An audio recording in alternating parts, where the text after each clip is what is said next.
अस्सलाम वालेकुम, welcome to AR academy. आज हम डिस्कस करेंगे जेके एसएसबी जो कल नोटिफिकेशन निकाला है जिसमें फ़ाइनेंस अकाउंट असिस्टेंट के जो पोस्ट्स हैं उन्होंने एडवर्टाइज़ किए हैं। और इस नोटिफिकेशन के बारे में जो भी डिटेल्स आपको ज़रूरत हैं, जो भी आपको जानने की ज़रूरत है, उन सब चीज़ों पे हम आज बात करेंगे। चलिए स्टार्ट करते हैं इस वीडियो को। एक बार मैं आपसे यही रिक्वेस्ट करूंगा, अगर आपको ये वीडियो पसंद आए तो शेयर ज़रूर करें और लाइक और सब्सक्राइब ज़रूर करें। सबसे पहले वीडियो की जो पहली स्लाइड देखते हैं, ये आप देखिए जॉब प्रोफाइल। आपको पता है कि अकाउंट असिस्टेंट का जॉब है और जॉब प्रोफाइल में आपको यही यहाँ पे देखने को मिलेगा। और दूसरी बात यह है कि टोटल नंबर ऑफ़ वैकेंसीज़ हमारे पास कितनी है। टोटल नंबर ऑफ़ वैकेंसीज़ की अगर हम बात करेंगे तो आप देख पा रहे होंगे 600 वैकेंसीज़ निकाली है जो कि यूटी कैडर के हैं। और इसमें आप देखेंगे ओपन मेरिट के लिए 240 ओनली 240 वैकेंसीज़ हैं। बाकी जो है हमारी कैटेगरीज वाइज अलग अलग वैकेंसीज़ दी गई हैं। इस बात का भी ख्याल रखेंगे कि रिजर्वेशन का इशू अभी गवर्नमेंट के पास है, जिसमें रिप्रेजेंटेशन काफ़ी हुई थी। और रिसेंटली जो सीएम है उन्होंने ये भी बयान दिया था कि हम रिजर्वेशन को 50% पे लेके आएंगे, यानी कि ओपन मेरिट के लिए एटलीस्ट 50% रखेंगे। बट अभी अगर आप इस करंट नोटिफिकेशन की बात करेंगे तो यहाँ पे जो है रिजर्वेशन पॉलिसी पुरानी वाली जो है उसी को फॉलो किया जा रहा है, जिसमें अराउंड 35-36% जो है सिर्फ हम जनरल जो मेरिट के बच्चे हैं उनके लिए रखी गई हैं। ये एक बहुत बड़ी, बहुत ही दुख की बात है जो कि लेकिन अभी फ़िलहाल के लिए तो हैं। आपकी पे लेवल आप यहाँ पे देख सकते हो, ये इतना इम्पोर्टेंट अभी नहीं है। आगे देखते हैं दूसरी स्लाइड पे, एलिजिबिलिटी क्राइटेरिया। अब इसमें एलिजिबिलिटी आपको क्या चाहिए, यानी कि इसमें आपको अगर फॉर्म भरना है तो you should have a bachelors degree in any stream with at least 50% marks. General के लिए आपको 50% मार्क्स से ज़्यादा ही होने चाहिए, तब आप, अगर आपके 50% मार्क्स बन रहे हैं तब आप इसमें एलिजिबल हैं, अदरवाइज़ नहीं हैं।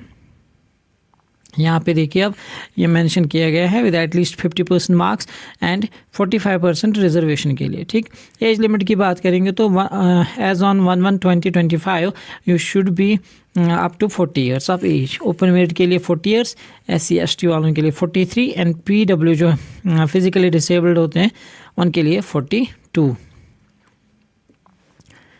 एक और ज़रूरी चीज़ ये है कि जो भी फॉर्म भर रहा है उसको एटलीस्ट उसके पास डोमिसाइल सर्टिफिकेट होना चाहिए। He should be the permanent resident of this union territory of Jammu and Kashmir. ये भी आपको पता है। These are all important things which we already know, but फिर भी डिस्कस करनी ज़रूरी है क्योंकि कुछ चीज़ें यहाँ पे जो नई आई हैं, जैसे ये 50% मार्क्स होने चाहिए, ये ज़रूरी हैं इसको डिस्कस करना।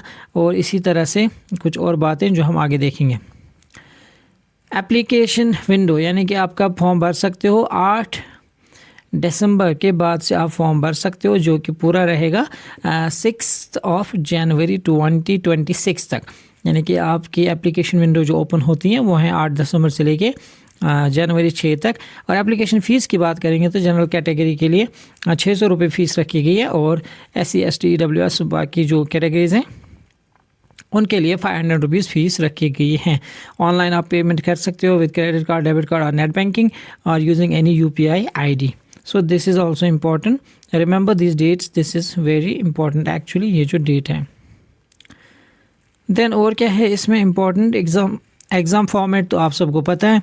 एग्ज़ाम फॉर्मेट MCQ टाइप होता है, एक ही पेपर होगा और उस पेपर के मेरिट बेसिस पे यहाँ पे सिलेक्शन होती है। वही यहाँ पे लिखा गया है कि एग्ज़ाम की अगर हम बात करेंगे तो एग्ज़ाम एक ही पेपर होगा यहाँ पे, और उसी के मेरिट पे यहाँ पे जो है रिक्रूटमेंट होती है। और लैंग्वेज की अगर हम बात करेंगे तो इंग्लिश लैंग्वेज में ही आपका पेपर आपको मिलेगा। ये है सिलेक्शन प्रोसेस। इसके बाद अगर हम देखेंगे सिलेक्शन प्रोसेस के बाद कुछ रूल्स जो इम्पोर्टेंट हैं यहाँ पे, नेगेटिव मार्किंग होती है 0.25, जो कि अगर आपने कोई रॉन्ग आंसर किया है तो उसके लिए नेगेटिव मार्क्स 0.25 आपको कट जाते हैं। सिलेबस की बात करेंगे तो सिलेबस इन्होंने कहा है कि अलग से हम निकालेंगे, शायद वो आज आ भी गया, मैं अभी श्योर नहीं हूँ, लेकिन वो देखना पड़ेगा, और अगर आया होगा तो हम उसको कल डिस्कस करेंगे। और इसके बाद हम देखेंगे कुछ और चीज़ें जो आपको ज़रूरी हैं कि before you fill the form और before you apply for this post you should go through the notification number 10। उसको आपको अच्छे से रीड करना चाहिए क्योंकि बहुत सारी चीज़ें होती हैं बारीकी से जो इंसान को देखनी ज़रूरी है। एक्यूरेसी तो आपको पता ही है कि आपकी जो 10th की मैट्रिकुलेशन सर्टिफिकेट होंगी उस पर आपका नेम, DOB, पेरेंट्स नेम, ये सब मैच होना चाहिए। अगर आप एडिट्स की बात करेंगे तो इसमें कोई यानी कि आपको कोई भी ऑप्शन नहीं मिलता है बाद में एडिट करने का।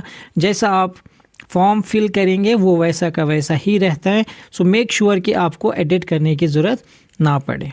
और एक इन्फॉर्मेशन यहाँ पे छोटी सी जो है, एग्ज़ाम के दिन आपको 2 पासपोर्ट साइज़ फ़ोटोग्राफ्स लाने हैं। डेडलाइन की बात करूँगा मैं, तो डेडलाइन आपको याद ज़रूर रखनी है कि 6 जनवरी 2026। तब हम आपको फिर से एक रिमाइंडर दे देंगे 5 जनवरी को या 4 जनवरी को, लेकिन आप अभी से याद रखेंगे 6 जनवरी को आपको ज़रूरी याद रखना है कि ये लास्ट दिन होगा जिस दिन आप अप्लाई कर सकते हैं। और अप्लाई कहाँ करना है उसके लिए आपको पता ही है, JKSSB की जो ऑफिशियल वेबसाइट है वहाँ पे जाके आप इसमें अप्लाई कर सकते हैं, jkssb.nic.in। सो ये था आज का जो ये वीडियो है, छोटा सा वीडियो जो कि आपको मैंने सोचा ज़रूरी जाननी चाहिए कुछ बातें। एक तो ये आपको याद रखना है कि इस बार जनरल कैटेगरीज़ के लिए 50% से ज़्यादा मार्क्स जो होंगे एटलीस्ट 50 तो वो अप्लाई कर सकते हैं। और इस बार जो फ़ीस रखी गई एप्लीकेशन फ़ीस वो सिर्फ 600 रुपये रखी गई हैं। पहले ये 700 हुआ करती थी। अभी जो जूनियर असिस्टेंट का फॉर्म भरा था उसमें भी 700 रुपये का फ़ीस था।